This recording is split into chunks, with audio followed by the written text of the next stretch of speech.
नमस्कार जय जगन्नाथ। आज दिन किछि देश विदेशर गुरुत्वपूर्ण खबर जाना वीडियो को संपूर्ण देखंतु। वीडियो को लगले वीडियो गुटे लाइक कर सहित चैनल को सब्सक्राइब कर रखंतु, जहा फल आपण एभली लेटेस्ट न्यूज भिडियो सर्वप्रथम पाई परिबे। आसंतु संपूर्ण खबर उपरे नजर पकेबा। भारत एवं ऑस्ट्रेलिया आज अक्टोबर 19 तारिख रु 3 मैच विशिष्ट एक दिवसीय सीरीज खेलिबे। एही सीरीज शुभमन गिल एक दिवसीय अधिनायक डेब्यू हेबाकू जाउची। प्रथम एक दलीय आरंभ हेबा पूर्व नूतन अधिनायक शुभमन गिल पूर्वतन अधिनायक एवं वरिष्ठ बैट्समैन रोहित शर्मा एवं विराट कोहली सह संपर्क विषय एक गुरुत्वपूर्ण बयान देथिले। एनी सूचना मिली।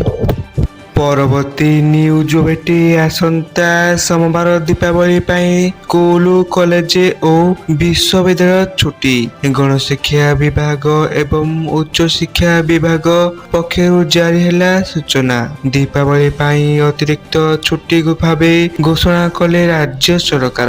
अन्यपटे आसंता 20 तारिख दीपावली पर्व उपलक्षे अतिरिक्त छुट्टी घोषणा कर राज्य सरकार। आज तेल दर में बड़ परिवर्तन देखा मिली। आज ओडिशा राजधानी भुवनेश्वर पेट्रोल दर 101 टंका 11 पैसा रही बेले डीजेल दाम प्रति लिटर पिछा 92 टंका 69 पैसा रही। एने सूचना रही। परवर्ती न्यूज भेटे भारतीय निर्वाचन आयोग बिहार दैनिक एवं सामयिक कर्मचारी समेत अन्य कर्मचारी निमंते आगामी विधानसभा निर्वाचन भोट ग्रहण दिन सर्वनैतिक छुट्टी घोषणा करपरि 8टी विधानसभा निर्वाचन मंडल हेउथिबा उपनिर्वाचन निमंते कर्मचारी सर्वनैतिक छुट्टी घोषणा कराइछि।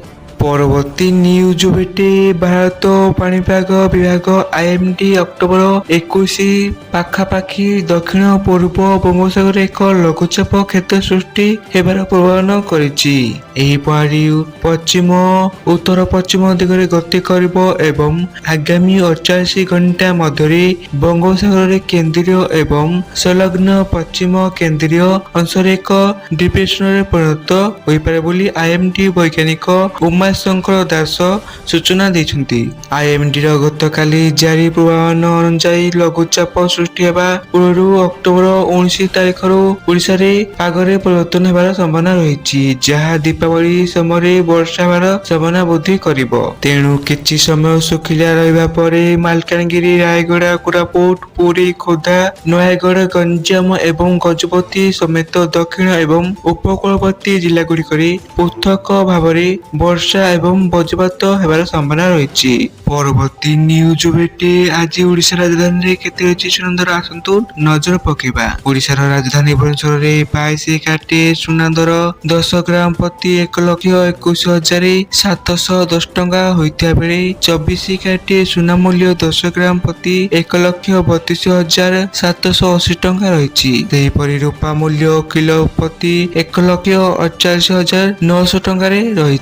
परवर्ती न्यूज भेटे कर्मचारी भविष्य निधि पांठी संगठन ईपीएफओ यार 300 नियुतरू अधिक ग्राहकों आंशिक उठाण नियम को उदारीकरण घोषणा करिछि। श्रम मंत्री मनसुख मांडविया अध्यक्षतार ईपीएफओ सर्वोच्च निष्पत्ति ग्रहणकारी संस्था केंद्रीय ट्रस्टी बोर्ड सीबीटी एक बैठक में गुरुत्वपूर्ण निष्पत्ति नियाइछि। तेणु श्रम मंत्रालय द्वारा जारी एक निर्भूत अनुसार एही नूतन नियम गुड़िक ईपीएफ सदस्यों जीवन को अधिक सुविधाजनक करने उद्दिष्ट एनी सूचना मिली।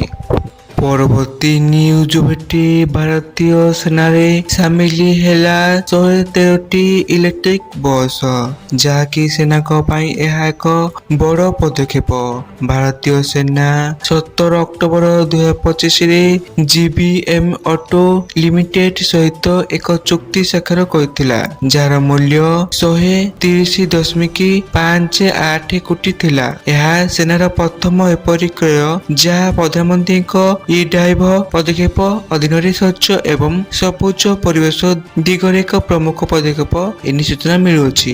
ପରବର୍ତ୍ତୀ ନ୍ୟୁଜ ଭେଟି ଆଲୋକର ପର୍ବ ଦୀପାବଳି ଉପଲକ୍ଷେ ବିଏସଏନଏଲ ପକ୍ଷରୁ ପ୍ରତ୍ୟେକ ବର୍ଗର ଗ୍ରାହକଙ୍କ ପାଇଁ ସ୍ୱତନ୍ତ୍ର ସୁବିଧା ଉପଲବ୍ଧ କରାଯାଇଛି। ଏହା ଅକ୍ଟୋବର 18, 2025 ରୁ ନଭେମ୍ବର 18, 2025 ପର୍ଯ୍ୟନ୍ତ ଚାଲିବ। ଏହି ସ୍ୱତନ୍ତ୍ର ସୁବିଧା ଅନୁସାରେ ନୂତନ ଗ୍ରାହକମାନେ କେବଳ 1 ଟଙ୍କା ଦେଇ 4G ସିମ୍ ପାଇପାରିବେ। ଉପଭୋକ୍ତାମାନେ ଏଥିରେ ଅସୀମ କଲ୍, ଦୈନିକ 2GB ଡାଟା ଓ ଦୈନିକ 100 SMS 30 ଦିନ ପର୍ଯ୍ୟନ୍ତ ଉପଭୋଗ କରିପାରିବେ ଏନି ସୂଚନା ମିଳୁଅଛି।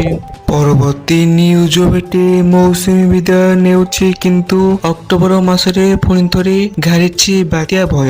ଆମେରିକାରେ GFS ମଡେଲର ଆକଳନ ଅନୁଯାୟୀ ଅକ୍ଟୋବର ଶେଷ ସୁଦ୍ଧା ଦୁଇଟି ବାତ୍ୟା ସୃଷ୍ଟି ହେବାର ସମ୍ଭାବନା ରହିଛି। ଯଦିଓ ଏନେଇ ଚିତ୍ର ଏବେ କିଛି ସ୍ପଷ୍ଟ ହୋଇନାହିଁ କିନ୍ତୁ ଦିନ କେଇଟା ମଧ୍ୟରେ ବାତ୍ୟା ନେଇ ସ୍ପଷ୍ଟ ସୂଚନା ମିଳିବ ବୋଲି ଏନି ସୂଚନା ମିଳୁଅଛି।